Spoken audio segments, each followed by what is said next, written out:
త్రిమూర్తులు ఏకమయ్యారు, 2014 repeat అవ్వబోతున్నదట. రేపు ఏం జరగబోతుంది సార్? రేపు అసలు సభ అంటే ఎలా ఉంటుందో చూపిస్తాం సార్. విఎఫ్ఎక్స్ లేకుండా, బలవంతపు జన సమీకరణ లేకుండా, ఎవరో డ్రోన్ వచ్చింది లేదంటే గ్రీన్ కార్పెట్ లేకుండా, ఇవన్నీ లేకుండా అంత ప్రశాంత్ నిజంగా గ్రీన్ కార్పెట్ ఆ రోజు సార్. గ్రీన్ కార్పెట్ కాకపోతే గ్రీన్ రంగు వేసారండి నేల మీద. ఖచ్చితంగా అది గ్రీన్ కార్పెటే.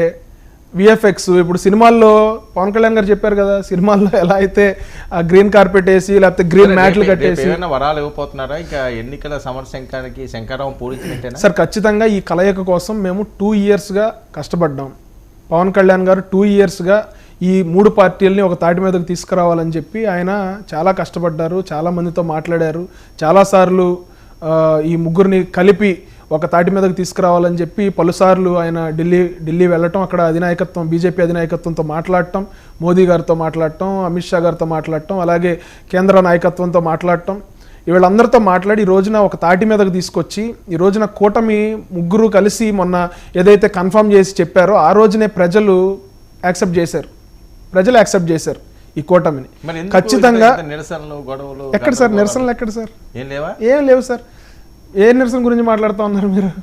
అభ్యర్థుల దగ్గర నుంచి సార్ వ్యతిరేకతలు, అభ్యర్థులు పవన్ కళ్యాణ్ గారు నుంచుండి ప్లేస్ లో కూడా అసలు అగ్గిరే రాజేశారు కదా, ప్రశాంతంగా ఉండే పిఠాపురం బగబగలాడింది సార్. అదే సార్ చెప్తా ఉంది. వైఎస్ఆర్సీపీ వాళ్ళు చాలా ట్రై చేశారు.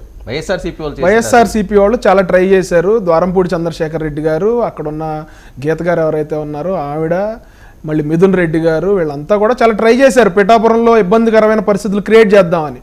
కానీ ఈ రోజున చూశారు కదా, అక్కడున్న స్థానిక టీడీపీ ఇన్ఛార్జ్ గారు ఎస్విఎస్ఎన్ వర్మ గారు, ఆయన చంద్రబాబు నాయుడు గారిని కలిసిన తర్వాత నేను పవన్ కళ్యాణ్ గారి గెలుపు కోసం పనిచేస్తాను, మేము కూటమి విజయం కోసం పనిచేస్తామని చెప్పి ఆయన అక్కడ ప్రకటించడం జరిగింది. ముందే చేస్తే ఇబ్బంది ఉండకపోతే సార్, క్యాడర్ అనేది ఇప్పుడు ఒక అభ్యర్థి కోసం పనిచేసినప్పుడు వాళ్ళు సీట్ రాలేదన్న అసంతృప్తి ఉంటుంది, చాలా నియోజకవర్గాల్లో ఉంది. ఇప్పుడు కందులు దుర్గేష్ గారు సీట్ ఇచ్చారు. కందులు దుర్గేష్ గారు సీట్ అయినప్పుడు ఏం చేశారు? పెద్ద ఎత్తున గొడవైంది. పవన్ కళ్యాణ్ గారు ఆయన పిలిచి సెటరేట్ చేశారు. సో పవన్ కళ్యాణ్ గారు నిలబడి లాంటి స్థానంలో ముందుగా వర్మతో మాట్లాడి సెటిల్ చేయాలి కదా సార్. అదే సార్ చెప్పేది. కందులు దుర్గేష్ గారు పోటీ చేసే దగ్గర జనసేన కార్యకర్తలు ఇబ్బంది పడటం అనేది వాస్తవం. వాళ్ళని దుర్గేష్ గారు సముదాయించారు, దుర్గేష్ గారిని పిలిచి మా నాయకులు సముదాయించారు, వేరే ఆల్టర్నేట్ చూపించారు. ఇక్కడ వర్మ గారి విషయానికి వస్తే ఆయనకి చంద్రబాబు నాయుడు గారు ఇందాక నేను ఆ బయట చూస్తే అధికారంలోకి వచ్చిన తర్వాత, రేపు మన పార్టీ గెలిచిన తర్వాత, కూటమి గెలిచిన తర్వాత ఆయనకి ఫ్యూచర్ ప్రామిస్ అది.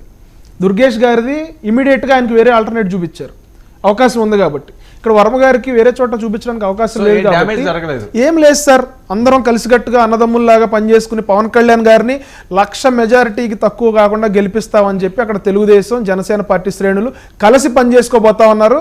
ద్వారంపూడి చంద్రశేఖర్ రెడ్డి గారి కంట్లో మట్టి కొట్టారు. ద్వారంపూడి చంద్రశేఖర్ రెడ్డి గారు చాలా ఇబ్బంది పడిపోతా ఉన్నారు. ఎందుకంటే లాస్ట్ 10-15 డేస్గా నాకు తెలుసు ఆయన ఎంత కష్టపడ్డాడో కూటమి చెడగొట్టడం కోసం.